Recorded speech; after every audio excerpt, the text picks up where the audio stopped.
네, 좋은 케이스 발표 감사드립니다. 그러면 지금까지 발표된 5개의 케이스에 대해서 Q&A 디스커션 시간을 갖도록 하겠습니다. 저기 시골병원에서 근무하고 있는 김성훈입니다. 저는 탑이 경험도 없고요. 그 뭐 코로나리만 계속 인터벤션 하고 있는 의사인데 변호사한테 여쭤보고 싶은 게 있는데 이게 뭐 탑이 하시는 선생님들 보니까 엄청나시네요. 그 보니까 처음에 레나르티스 평증이 되게 심했던 환자고 이제 코로나 신호를 맞고 ACS에 준해서 먼저 파이널 끝내버리고 탑이는 추후해도 충분하다고 생각이 들고 하는데 그 탑이 올 때 그 다이가 콘트라스트 얼마나 들어갑니까 보통? 탑이 이제 크레아틴이 높은 CKD가 있으신 분들은 뭐 프리 아우토그램이나 이런 것들 찍지 않으시는 경우도 많이 있어서 그런 것들이 문제가 없다라고 하면은 뭐 프리도 찍고 포스트로 찍고 다 찍을 수 있지만은 정말로 이제 그런 문제가 있는 환자분들 이제 작년에 이제 펠로우 때 이제 장 교수님이나 황 선생님 하신 때 보면 정말 탑이 100cc도 그러니까 탑이만 했을 때는 100cc도 안 들어가고 시술은 대부분 아까 그 한테 1.87 정도 되는데 네. 그 아마 우리가 뭐 ACS에서 시술하고 하면 꽤 많이 들어가고 하는 나이도 많고 한데 굳이 그렇게 했어야 되는가 싶고 그리고 또 하나 여쭤볼 게 뭐냐면은 그 탑이었던 환자들에게서 그 PCI를 할 때는 제가 보니까 그냥 단순하게 MTB 테크닉으로 들어가면 다 될 것 같고 스텐을 그냥 이렇게 바로 그 스텐 스트로 사이로 해가지고 이렇게 넣는다는 되게 위험할 것 같고요. 뭐 LAD 레프트 메인 이후에는 아마 MTB 테크닉으로 해서 다 스텐 딜리버리 하는 게 맞지 않을까 싶습니다. 제가 드리고 싶습니다. 감사합니다. 카세타 위치를 좀 이렇게 안 빼고 그냥 거기다 바로 놔두면서 임플란테이션 했나요? 보통 셀프 스타브는 그냥 놔두기도 하지만 볼륨 스타브는 좀 와연은 있지만 카세타 위치를 좀 그게 위로 이제 올리지 않나요? 제가 잘 이제 일단 다시 리뷰를 했을 때 이제 그걸 알게 돼가지고 처음에 이제 그 헤이트나 이런 것들만 생각해서 그 사피엔 밸브 뎁스만 계속 신경을 쓰고 그 인게이지 했던 그 카테터를 빼놓지 않아가지고 더구나 랩트 메인 무조건 스텐트 넣을 생각이었잖아요. 네, 그러니까 지금 현재 랩트 메인 스텐트를 나중에 넣는 이유 중에 하나는 혹시나 랩트 메인이 컴프로마이즈 되면 더 빼서 스텐트를 넣을 거고 컴프로마이즈 안 되면 타겟에다가 스텐트 넣을 거라고 생각을 했다면 네네네. 스텐트를 넣어놓고 해도 되지 않을까 하는 생각을 좀 하게 됐는데요. 네. 오늘 저 이제 계속 이제 프로텍션 하는 것만 많이 했고 이렇게 바로 타비와 PCI를 동시에 하는 경험이 많이 저희 센터에 없었어서 이 환자는 프로텍션 목적이 하나 있고 또 네. 하나는 랩트맨 PCR을 해야 되는 목적도 있어서 네네네. 혹시 이제 컴프로마이스가 안 된다면 타겟만 랩트맨 스텐트 넣어도 될 거고 네네. 컴프로마이스가 된다면 더 빼서 친미로 해야 될 네. 거니까 뭐 어차피 이러는 저러든 스텐트가 들어갈 것 같은데 벌룬을 넣던 스텐트를 넣어놓는 게 더 낫지 않았을까 하는 생각입니다. 네, 그 부분이 조금 했던 것 같습니다.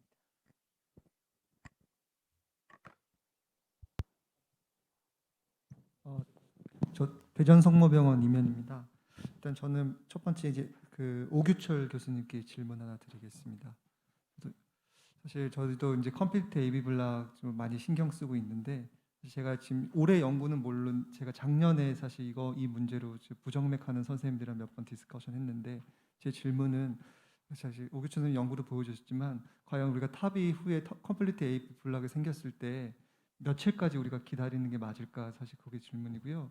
저희가 이제 부정맥 교수님하고 제가 상담 문의를 드렸을 때는 제가 아는 바에 의하면 탑 이후에 대한 이런 데이터는 없는 걸로 알고 있고 사실 우리가 서지컬 밸브 사버 이후에는 이제 데이터가 있는데 그쪽 데이터를 보면 보통 한 일주일 정도까지 보통 기다리는 게 맞지 않을까 그렇게 생각을 하시더라고요. 그래서 아마 서울성모에서는 뭐 3일 후에 넣었다고 생각하시는데 어떨지 그리고 교수님이 그 연구에서는 3분의 1 정도가 돌아온다고 말씀해 주셨는데 제가 찾아본 데이터는 거의 3분의 2 정도 우리가 탑 이후에 ppm 넣은 환자에서 거의 3분의 2 정도가 다 스폰테니어스 리커버리 되는 걸로 알고 있기 때문에 좀 어떻게 생각하시는지 교수님 의견을 듣고 싶습니다. 네, 사실 제가 뭐 그 같은 연구 중에서 데일리 어떻게 변하고 하는 것들도 이제 있기는 한데요. 보면은 돌아올 사람들은 한 3, 4일, 한 일주일 정도 지켜보면 이제 확실히 결판이 난다라는 건 맞는 것 같습니다. 타비도 마찬가지고 이게 사실 벌룬 익스펜더블이냐 셀프 익스펜더블이냐에 따라서 조금씩 차이는 있기는 하고요.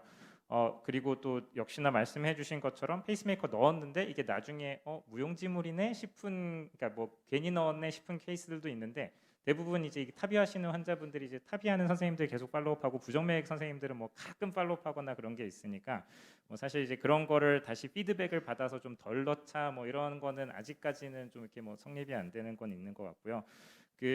아무래도 근데 이게 컴플릿 에비블락이 있고 한 2, 3일 지나고 하면은 이 환자를 계속 모니터링 해야 되는 부담감, 병실을 CCU 부담감, 그리고 병실 올라가면 텔레모니터링 부담감 이런 것들이 좀 있어서 그래도 아마 한 3, 4일, 2, 3일 이 정도에는 일단은 대부분 넣고 있기는 합니다. 그래서 뭐 이게 케이스 바이 케이스 어떤 밸브 넣었냐, 어떻게 임플란테이션 뎁스가 어떠냐, 오버사이징이 너무나 이제 따져야 될 게 많다 보니까 간단하게 해결을 할 수 있는 문제는 아닌 것 같기는 합니다.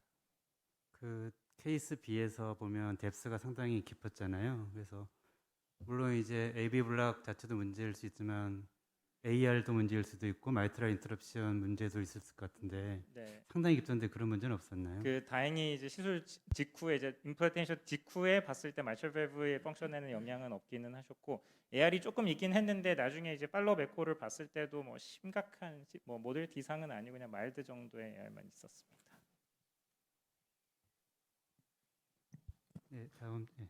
네, 안녕하십니까. 부천성모병원 목지수라고 합니다. 저도 변재호 선생님께 뭐 한 가지 질문이 있고요.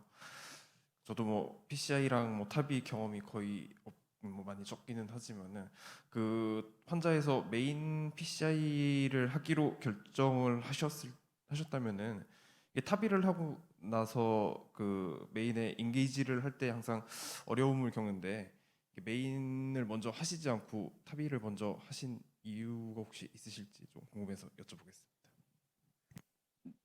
네, 뭐 이제 아까도 이제 제가 디스커션 포인트로 잡았던 부분인데요. 일단은 아무래도 이제 처음에 이제 계획을 했을 때, 그러니까 처음에 제가 이 환자를 봤을 때 제가 메인까지 만약에 하다가 뭐 스텐이 밖으로 나오거나 그랬을 때 나중에 타비를 하면은 문제가 생길 수도 있겠다. 이제 그런 부분이 가장 커서 시술을 뭐 LAD 먼저 하고 이제 레프트 메인을 나중에 했는데, 그러면 밸브를 먼저 넣을 것이냐 메인을 먼저 넣을 것이냐도 뭐 비슷한 맥락이었던 것 같습니다. 이게 메인을 먼저 하다가 이제 탑이 밸브에 영향을 미치거나 이제 탑이 밸브 임플란테이션을 할 때 뭐 밸브가 이제 문제가 그 레프트 메인 스텐트가 문제가 생겼을 때 하는 것보다는 밸브 먼저 넣어 놓고 다시 뭐 리액서스 하거나 바로 그 프로텍션 통해서 바로 레프트 메인 PCI 하는 게 이 환자에게서는 좀 더 낫지 않을까 생각을 해서 레프트 메인 PCI를 탑이 이후에 결정했던 케이스였습니다.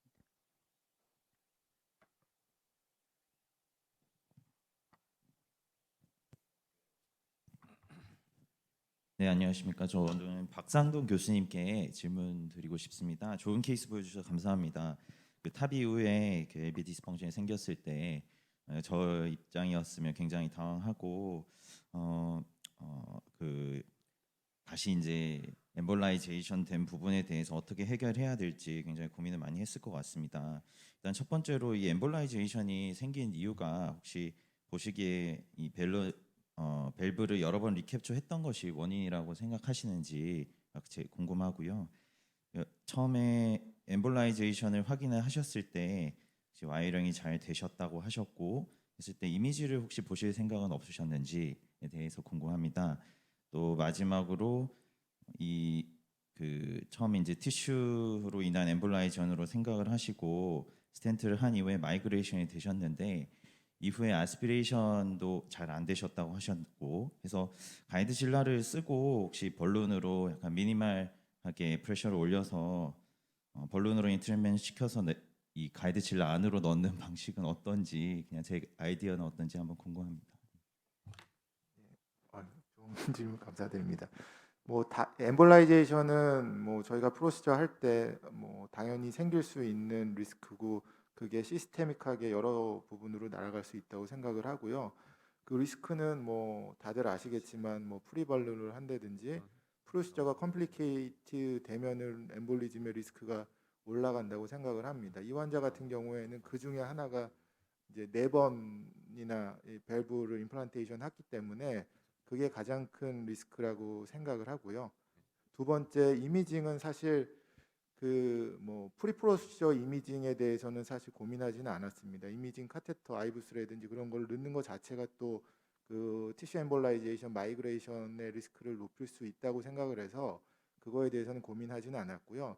하나 이제 프로시저 다 잘 끝난 다음에 뭐 케이스 리포트나 이런 거 생각해서 끝난 다음에 아이브스는 한번 봤으면 어땠을까라는 거는 나중에 리뷰를 하면서 고민을 했습니다. 그 다음에 세 번째 가이드질라 그거는 경험이 없어서 그렇게 되기는 사실 굉장히 쉽지는 않은 그 생각이라고 생각을 합니다. 그렇게 되기는.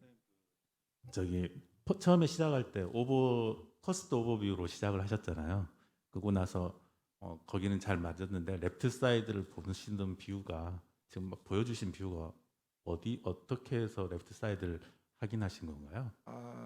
그러니까 커스버볼레 뷰에서 밸브 임플란트. 디플로이를 시작을 하고 이제 중간 정도 간 다음에 이제 펴지면은 밸브 아래쪽 얼라이먼트가 가장 잘 맞는 위치로 이동을 해가지고 찍었던 화면이고요.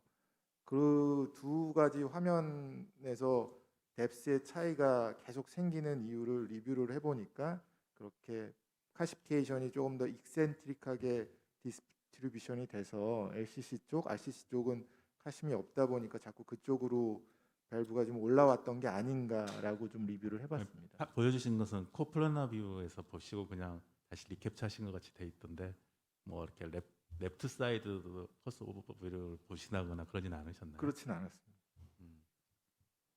네, 허성 선생님. 제가 잘 몰라서 간단한 질문 하나 빨리 하겠습니다. 아까 LVOT 카시피케이션 심해서 제 같은 경우는 아무 어떤 밸브 선택에 있어서 별로 그렇게 고민 안 하고 그냥 사피엔 아까 셀프 발론 익스펜더블 밸브를 했고 이대 저 강인수 교수님 쪽에는 그 셀프 익스펜더블 했는데 이거 혹시 어떤 것을 하는 게 더 좋은지 뭐 설명 좀 뭐 대답해 주실 분 있으면.